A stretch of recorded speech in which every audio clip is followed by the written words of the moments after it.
Claro, começamos o nosso giro de informação de hoje compartilhando o resultado da nossa enquete do dia de ontem. A gente repercutiu uma fala da Janja na ONU, em que ela disse que a democracia no Brasil, né, os conceitos e narrativas de democracia que eles andam criando, então ela está dizendo que a democracia estava adormecida aqui no Brasil durante 6 anos. Então só existe, de acordo com ela, só existe democracia quando o PT está no poder, porque quando estava Michel Temer, quando estava Jair Bolsonaro, o país não teve democracia. Esse é, em última análise, foi o que ela disse. Muito bem, na sua opinião, qual o impacto dessa fala da Janja na ONU? 51,2% das pessoas que votaram disseram, olha, totalmente irrelevante. Não faz diferença nenhuma ela falar ou não falar, e também em função da própria ONU. Tem alguns organismos, algumas secretarias aí da ONU que também não fazem diferença nenhuma para ninguém. 28% disseram gera algum impacto negativo para a imagem do país, ou seja, além, né, de tudo, ainda vai lá falar mal do próprio país. E gera, para quem não conhece o país e ouve do ponto de vista dessa narrativa, acaba gerando impacto negativo para a imagem do país, e 20,7% dizendo que tem impacto positivo apenas para a militância petista. Tá bom? Então você que participou, interagiu com a gente, votou, muito obrigado, e já está à disposição aí para você votar na nossa enquete do dia de hoje, que está repercutindo essa PEC, que já foi aprovada no Senado e que vai tramitar agora na Câmara dos Deputados, dizendo que em todo o país agora, de forma padronizada, todos os carros acima de 20 anos não terão mais cobrança de IPVA.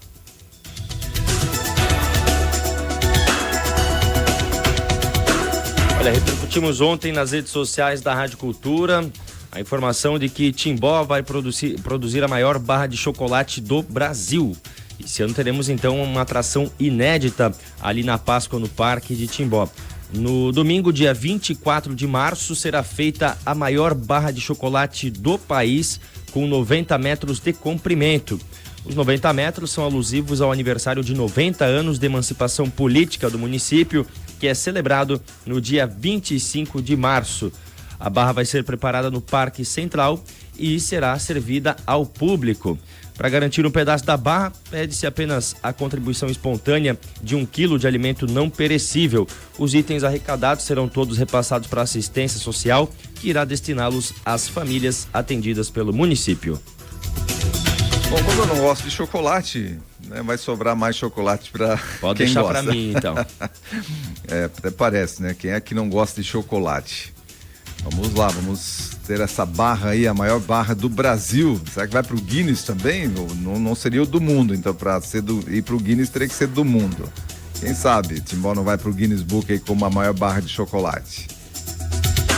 A maior barra de chocolate do mundo, aí já fica um pouco mais complicado, uns 200 metros, 218 metros aí a última. É que os 90 metros aí é em função dos 90 anos da cidade, então o objetivo não é ser o maior, acabou sendo daí o maior do Brasil, mas o objetivo não é ser o maior do mundo, enfim, é realmente fazer uma homenagem à cidade pelos seus 90 anos. Vamos para Blumenau, dar um pulo até Blumenau, porque a Câmara de Vereadores aprova um requerimento e Blumenau terá audiência pública sobre homeschooling. A gente já debateu, já comentou, já noticiou outras informações aqui sobre essa situação do homeschooling.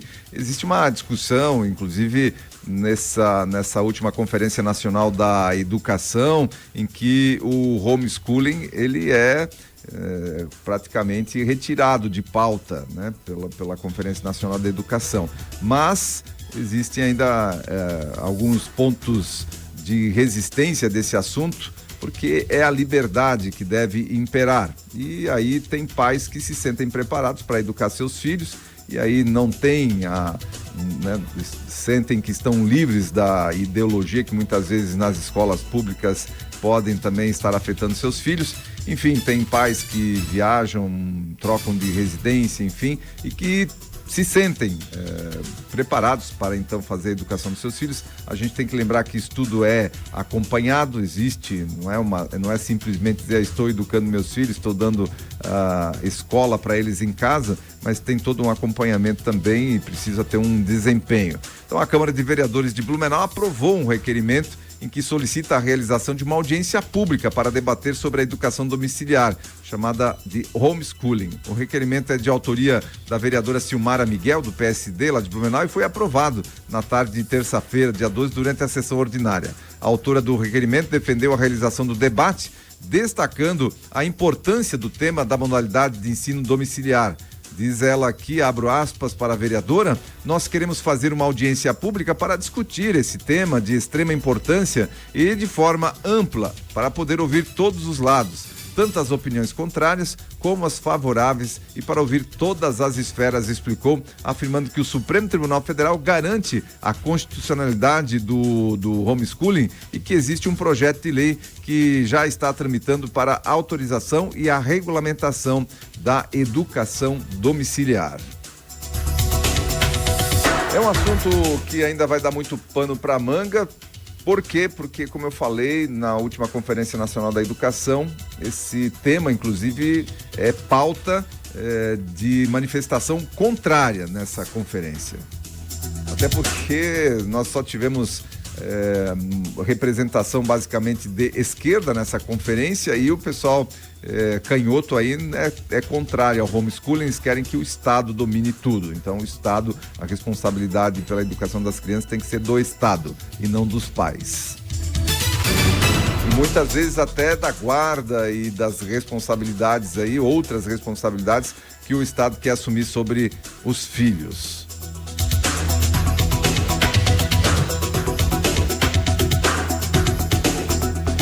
Pois é, vamos ao Senado, onde a PEC das drogas deve ir para plenário em abril. O relator da PEC, que é a proposta de emenda à Constituição das Drogas, o senador Efraim Filho, do União, afirmou que o presidente do Senado, Rodrigo Pacheco, deve respeitar o rito previsto no regimento de 5 sessões para a discussão do assunto.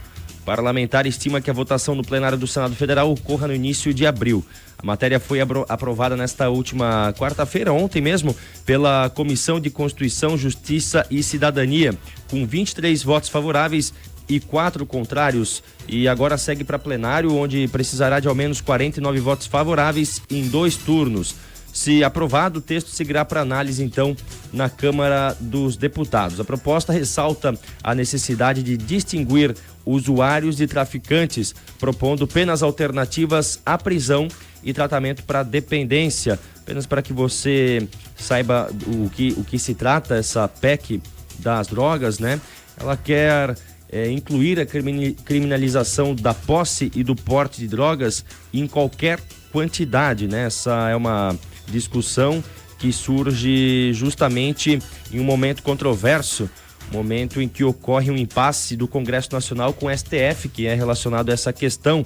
Dos 11 ministros do STF, 5 ministros já votaram pela inconstitucionalidade de enquadrar como crime unicamente o porte de maconha para uso pessoal.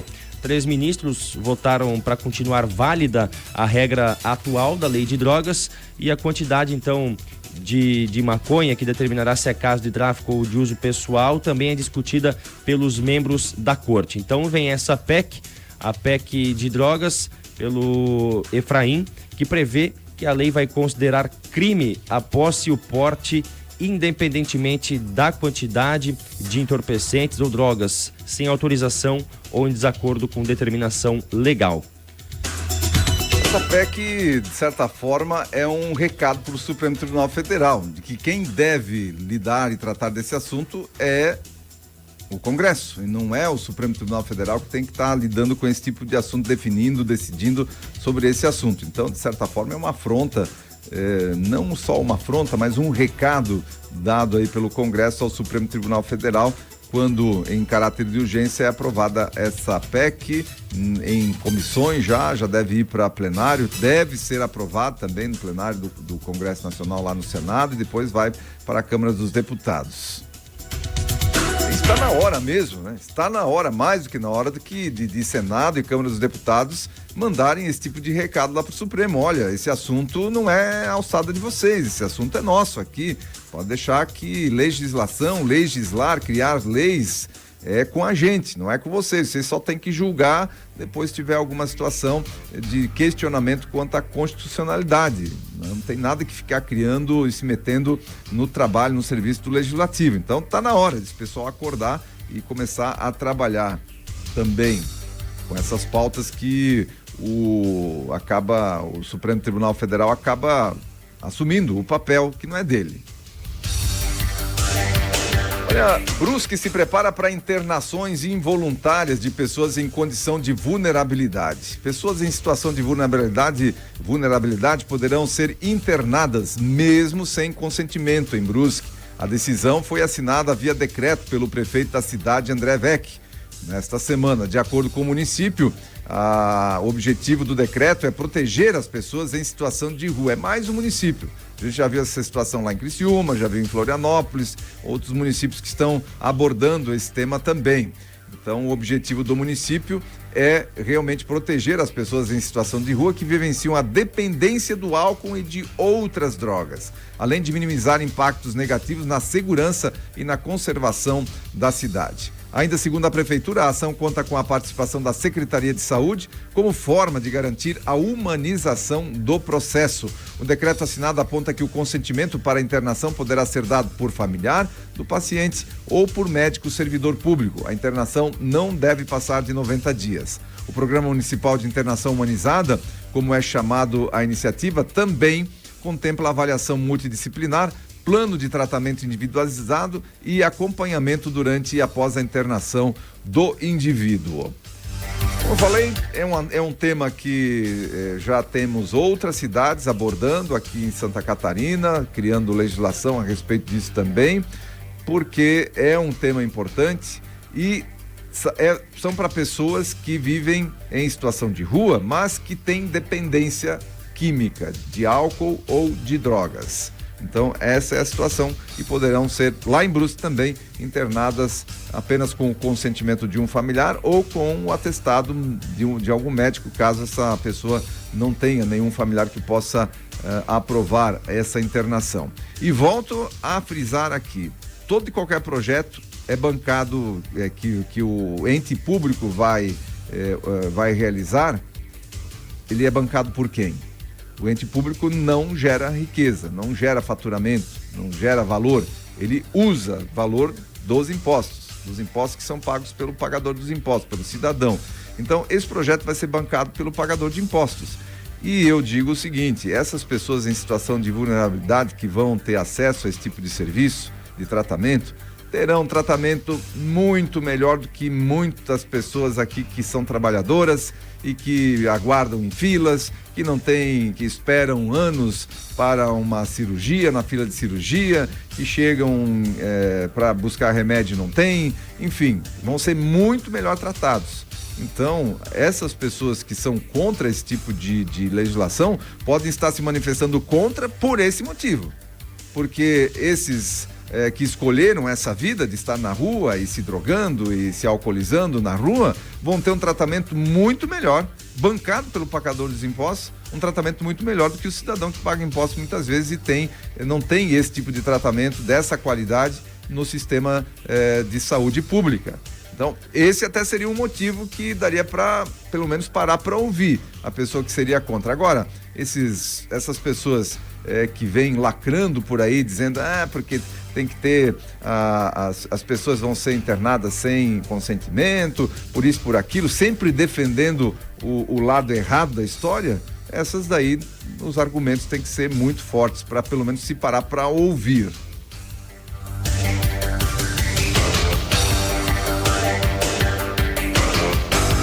Bem, vamos aos Estados Unidos, giro nos Estados Unidos, onde a Câmara dos Deputados aprovou ontem um projeto de lei que exige que a gigante de tecnologia chinesa ByteDance se separe do TikTok, ou o popular aplicativo de vídeo social será efetivamente banido nos Estados Unidos. A medida foi aprovada com uma votação esmagadora de 352 a 65 e com um membro votando presente. A legislação apelidada de Lei de Proteção aos Americanos contra aplicativos controlados por adversários estrangeiros, sim, esse é o nome da lei. Lei de Proteção aos Americanos contra aplicativos controlados por adversários estrangeiros. Foi apresentada em 5 de março pelos deputados Mike Gallagher, republicano de Wisconsin, e também o Raja Krishnamurti, que é um democrata de Illinois, do Comitê Seleto da Câmara sobre o Partido Comunista Chinês.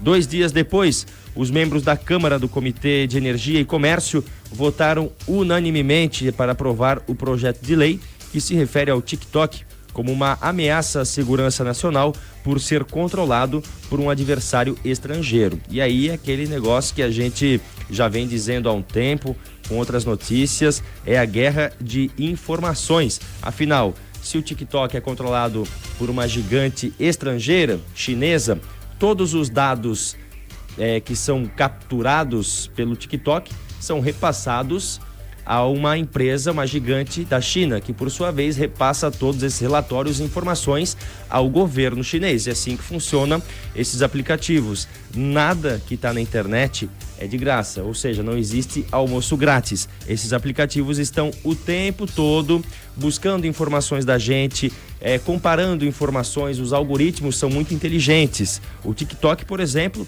reconhece o seu gosto em questão de 3 minutos. O simples fato de você estar ali rolando o TikTok, curtindo as publicações, em 3 minutos ele já reconheceu quem é você, qual que é o seu gosto e vai só te mandar coisas então, que você gosta, que você vai curtir. Por isso que são aplicativos tão viciantes e por isso que os Estados Unidos então está pensando em bani-lo caso a gigante chinesa a ByteDance não se desvincule dele. Só lembrando que o TikTok é um aplicativo chinês, criado na China, espalhado pelo mundo, mas é proibido na China. Lá ele tem outro nome e ele é utilizado para questões educacionais, com vídeos educacionais, falando de física, química e outros temas. Então, os jovens que têm acesso à versão do TikTok na China é outra conversa. Lá na China ele é proibido.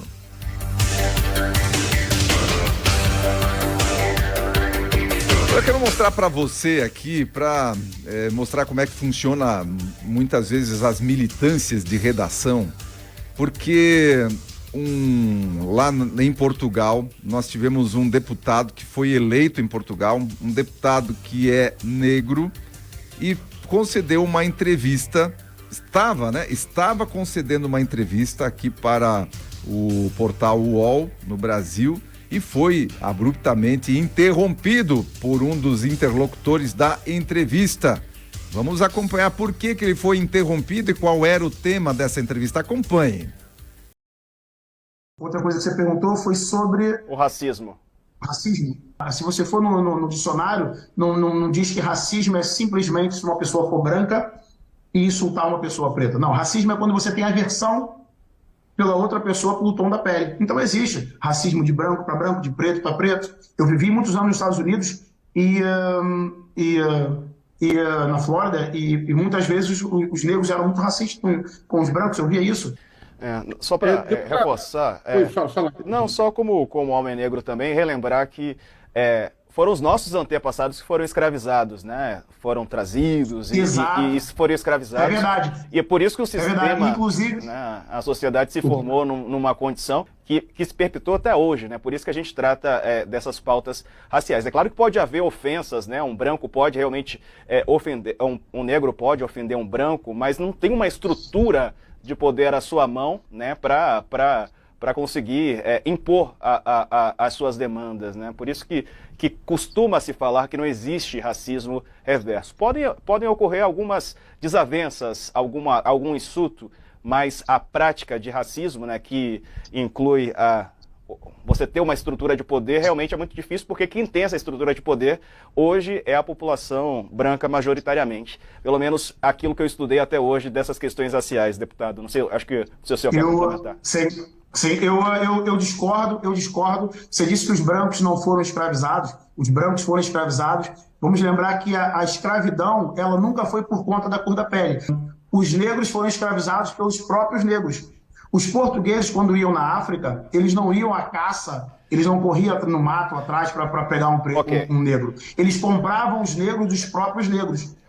Por isso, o racismo nunca foi por conta da pele. O racismo foi algo cultural. Os negros escravizavam os negros, mas os brancos também escravizavam os brancos, os negros escravizavam os brancos. O racismo nunca foi por conta da pele. O racismo era algo estrutural, nunca foi por conta da pele. E sim, os brancos foram escravizados. Eu vou te interromper porque o senhor está tentando reescrever a história. Agradeço o senhor pela participação aqui conosco. Um abraço, uma boa noite. Tá aí um exemplo da democracia. Essa é a democracia. Se vem uma fala diferente, um debate diferente, trazendo informação diferente, ponto de vista diferente e embasado, porque esse deputado aí não está falando besteira, não. O que ele falou aí não é besteira e não é mentira. Mas quando vem um ponto de vista diferente, olha como é que é a liberdade. Essa é a liberdade apregoada pela militância de esquerda. Essa é a liberdade. Não dar espaço para pontos de vista diferentes. Não tem espaço, simplesmente, olha, o senhor está tentando reescrever a história e acabou a entrevista, acabou, ponto. Não deixa passar o ponto de vista dele. E aí, olha só, esse jornalista do UOL aí, e o UOL ataca lá esse deputado negro que estava dando a entrevista a ele, foi eleito pelo partido Chega, lá em Portugal, partido que é atacado pelo próprio UOL como xenofóbico e racista. Lembrando que o partido que elegeu esse negro lá em Portugal, ele é brasileiro, né? O que foi eleito, esse negro que estava conversando aqui e estava dando a entrevista, ele é negro e é brasileiro. Então, aí cai por terra, né? Todo o ataque que recebe o partido Chega lá de ser xenofóbico. Como é que é xenofóbico se elege um estrangeiro como deputado? Como é que é racista se elege um negro como deputado? E aí cai por terra todas as narrativas, e aí eles trazem ele para entrevista, mas como ele tem um ponto de vista diferente do deles, acaba a entrevista na hora.